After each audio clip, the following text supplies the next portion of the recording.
If you don't know about Junghans, you need to. Forget Daniel Wellington and all these other minimalist style watches. This is the only brand that you should really be taken seriously, and it is an incredible watch. I see so many people wearing obviously Daniel Wellington and all these other fast fashion brands basically, and it just makes me think it's just such a wasted opportunity instead of trying to buy this incredible watch, which is of course the Junghans Max Bill, which is one of the most iconic collections within the Junghans house. So Junghans actually has quite an interesting history. It started off in 1861 in Schaumburg, Germany, founded by Erhard Junghans. Initially he started off making straw hats, but then he moved into clock making, and the brand has been producing timepieces for over 160 years. And by 1903 they were known as the world's largest clock maker. During World War II they had quite an interesting kind of involvement, but we will just obviously move past that little area because it isn't probably the nicest thing about Junghans. There's a reason they don't mention that on their website. But by the 1950s, Junghans commissioned Max Bill to create the Max Bill iconic collection, starting off with a very cool and amazing kitchen clock. So Max Bill is a Swiss artist trained at the Bauhaus in Dessau and a founder in the Ulm School of Design.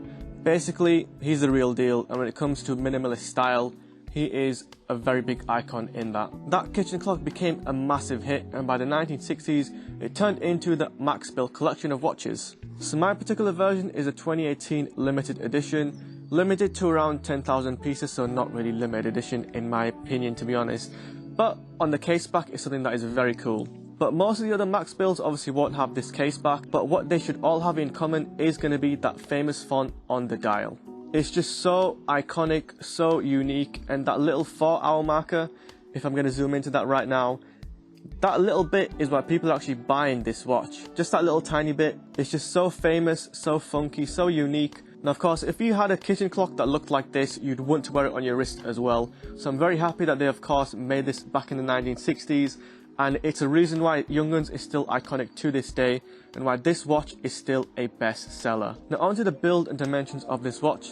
You have a 38mm diameter stainless steel case with a look-to-look of 40mm. Now on the face of it, that does kind of seem either like average size or below, but because this watch is basically all face, there's minimal bezel, it actually looks much bigger than it actually appears to be. So the illusion of this watch to me is more so closer to 40mm. They do sell these watches in smaller sizes, so make sure that if you are going to buy the right version, just double check reviews, photos that you find online of the different sizes, and try and figure out the best for your wrist. You do of course have an acrylic domed crystal on the top, which adds up to an overall thickness in this particular version of 8.6mm. So very thin, very comfortable, will fit under a dress cuff easily. The other Max Bills will now come with sapphire crystal. Now of course this one being acrylic crystal, I actually don't mind it personally, because I just feel that acrylic crystal, it just gives off a look that sapphire crystal can never really achieve in my experience. I just love acrylic domed crystals for a reason.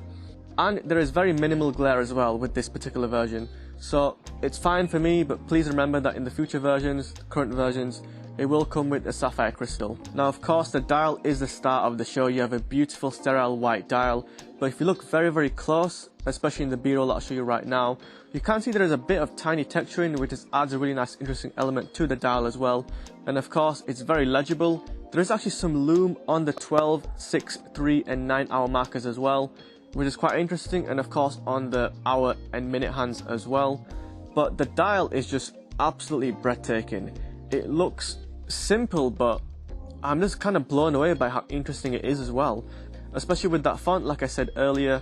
But it just makes this watch such an incredible kind of wow factor on the wrist. This watch will look incredible with a suit. It will look so elegant, but even casually, like with this outfit that I'm wearing, it will just look so cool, casual and amazing. And it does mean that this is a really good all day, everyday watch. Of course, bear in mind that you can't really do anything active with this watch. It's only got splash resistance, no real rated kind of resistance with my particular version. So of course, don't go diving with this watch, don't go raiding the beaches of Omaha with this, leather strap. But it's going to be cool for basically any other scenario. Now going back to the dial, you do have a date window in the 3 o'clock position. Some versions won't have that, but my particular version does. But what's interesting in my version is that the date is actually green. But bear in mind that the non-limited editions will probably just be in black, but still really cool and useful.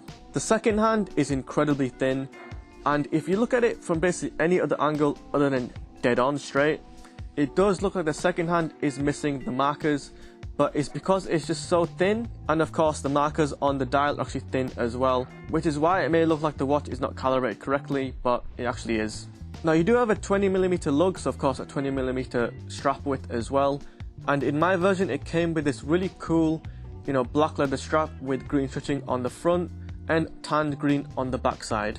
But I replaced it for this really kind of expensive but really cool Halloween shell cordovone strap, which I just think makes the watch look more subtle, more professional, and I just love the look of it personally. Now on to the movement of this watch. Now first of all, getting the case back off was a nightmare, so please guys, I hope you are happy with this b-roll. Make sure you like, subscribe and comment down below because it was absolutely stressful getting it off. But here it is anyways. The movement is the J645.33, which is based on the ETA 955.112. It's quartz, and of course there are going to be manual versions and automatic versions, but I actually like quartz for the Max Bill lineup. I think the quartz function, so a tick rather than a sweep in the second hand, is more along the lines of the Bauhaus school of philosophy or design or whatever you want to call it. So I just think quartz is the way to go. It is going to be much cheaper as well, both new and on the second hand market. So it does bring the price down considerably, especially if you're going to compare this against Daniel Wellington. But going quartz is the way to go, I think. The movement is reliable. Like I said, the second hand always hits the second markers perfectly if you look at it from dead on.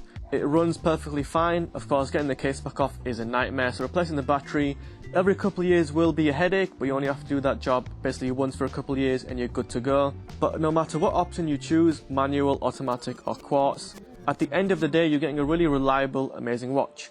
So what do I actually mean when I say avoid Daniel Wellington and buy this watch? With Daniel Wellington, you will maybe getting a really minimalist and good looking design, but the materials and the quality of the watch will be very poor. And if you do look at the value perspective, you're basically paying a lot of money for basically not much watch. Now I know that Junghans is going to be much more expensive and probably on a different price tier to of course Daniel Wellington, but if you can push the budget, if you do want to treat yourself and buy a watch that you are willing to wear every day and actually want to jump for it in your watch box and put it on straight away, I honestly think Junghans is the way to go. There is of course Nomos, which also has a really cool minimalist design, but that's on a completely different price tier I think. But with Junghans, the price is obviously still more, but it's a lot more reasonable I think, and something that you can actually try and strive for.